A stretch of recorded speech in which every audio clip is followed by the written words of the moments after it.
Hari ini kita akan membahas tentang media tanam yang di bedengan. Tetapi perlu saya jelaskan bahwa media tanam yang di bedengan biasanya campurannya juga tidak jauh beda dengan media tanam yang menggunakan wadah polybag atau pot ya. Jadi hampir sama campurannya. Ini kompos sapi.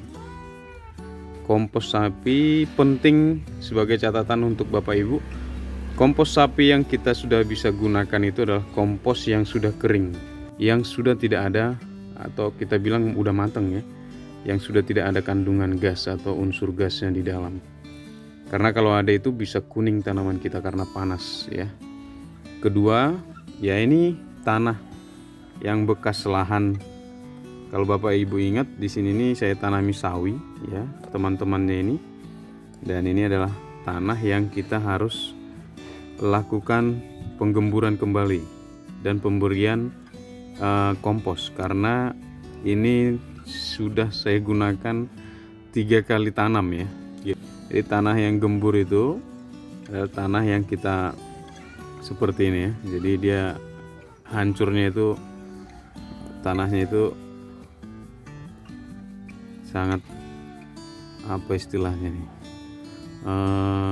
mudah hancur ya. Dan berikutnya itu adalah saya menggunakan campuran ini karena waktu saya berkunjung ke Kintamani, mereka atau hampir sebagian besar petani di sana itu menggunakan kompos dari kotoran ayam yang tercampur dengan ini sekam mentah di bagian atau di campuran media tanamnya. Karena sekam ini fungsinya adalah dia membantu untuk tekstur tanah itu dia tidak padat. Tekstur tanah itu akan tetap gembur ya, tekstur tanah akan tetap gembur. Ada yang bertanya, Pak, kemarin ada yang tanya, Pak, bisa langsung dipakai tuh sekam mentahnya? Bisa ya. Kalau saya bisa ya. Ada memang yang bilang itu harus di sterilisasi atau di dinetralisir dari kemungkinan ada jamur atau tanin atau apapun itu. Tapi kalau saya biasanya langsung pakai. Hanya ya, kalau ada pilihan sekam bakar atau sekam mentah, saya kan pilih sekam bakar ya. Ada plus minus ya. Kalau sekam bakar itu dia akan mudah terurai dengan tanah ya, walaupun kandungannya dia lebih komplit, ada fosfor dan lain sebagainya yang dibawa. Saya udah pernah jelaskan juga manfaat dari sekam bakar, tetapi atau arang sekam. Tapi kalau ini dia biasanya lebih awet di media tanam ya. Jadi untuk membantu tekstur tanah kita tetap gembur menggunakan ini, sehingga perakaran bisa lebih bagus ya. Perakaran bisa lebih bagus di media tanamnya. Bagi yang mau nanam misalnya seperti jenis-jenis bawang, terus daun pre atau daun daun bawang ya, yang saya lihat di Bedugul juga sama waktu saya ke sana ke Pancasari, itu bisa mereka menggunakan ini sekam mentah ya. Dan itu komposisinya cukup banyak di media tanamnya, jadi jadi akarnya itu bisa sampai ke bawah katanya supaya gembur dia. Nah, ini campuran media tanam yang saya gunakan biasanya.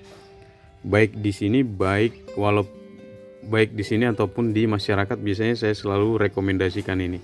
Apabila tidak ada sekam bakar untuk yang di kota ya, bisa digantikan dengan apa? Bisa dengan daun ya, atau daun-daun yang sudah tua itu yang bisa kita buat jadi kompos itu. Bisa itu dikumpulkan sebanyak mungkin, terus dikeringkan, dihancurkan, langsung dicampurkan di media tanamnya juga bisa. Di daun-daun tua, bisa juga serutan kayu kalau ada memang serutan kayu. Jadi karena di sini pada banyak di tempat saya, baru beli kemarin karena sempat kehabisan. Ini jadi saya pakai ini sekam padi ya. Sekam padi. Jadi ini 3 campuran media tanam. Kalau biasanya lahannya tanahnya asam, itu biasanya harus ditambah dolomit ya. Kapur dolomit untuk menaikkan pH tanahnya kembali ke netral di antara 6 sampai 6,5 ya. Ya, jadi ini bedengan saya ini akan saya perbaiki sebelum saya tanam kembali supaya sayuran yang ditanam di sini atau bibit atau benih yang ditanam ini bisa tumbuh dengan baik. Jadi nanti yang di sebelah sana itu adalah menyusul ya. Jadi ini yang sudah selesai masa panennya ini akan diperbaiki lagi. Seperti itu.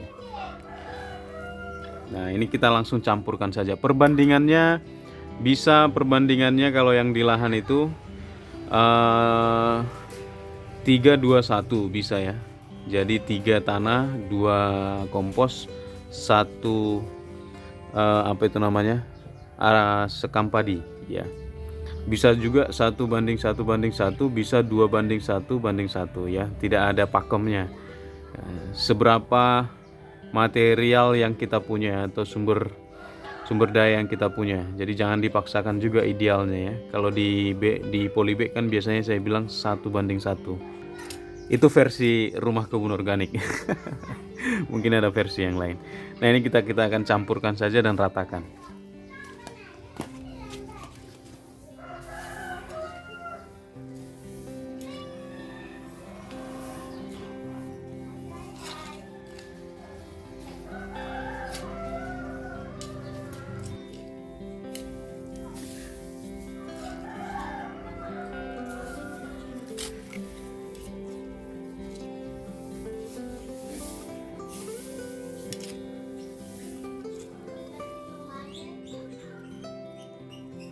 Kita harus ambil kalau ada plastik ya atau bahan-bahan yang tidak akan mungkin bisa terurai.